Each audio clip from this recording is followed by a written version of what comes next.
zadatak, pošto je njihova učiteljica Maja Dukić, voditeljica čuvara baštine u našoj školi, oni puno plešu i pjevaju, trebali su uvježbati dvije pjesmice u kojima se spominju životinje.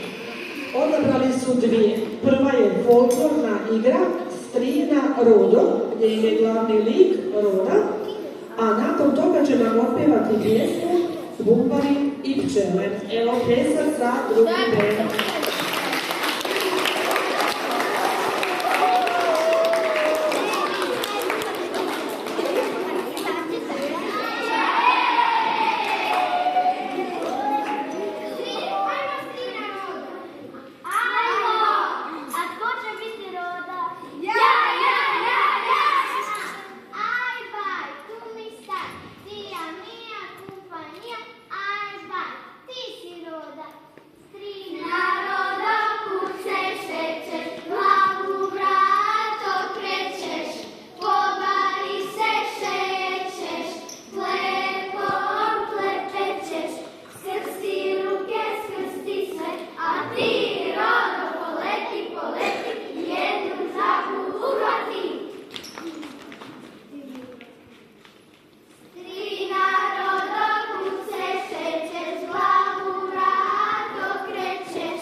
Bravo, evo to nam je folklorna igra.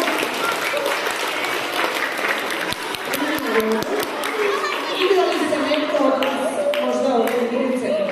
Igrali se neko kod kuće ove igrice? Pa ne, izumili.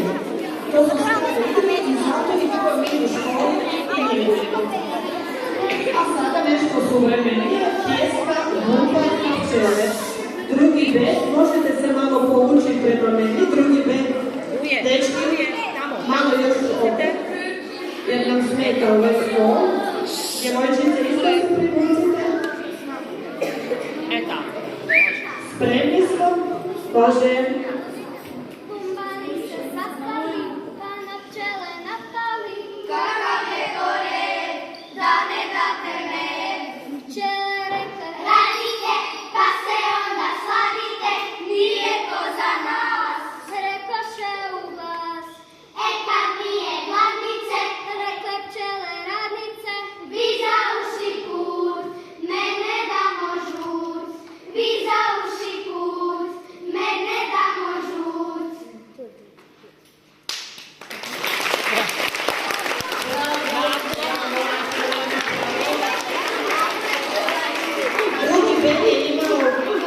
Težak ili lagan zadatak?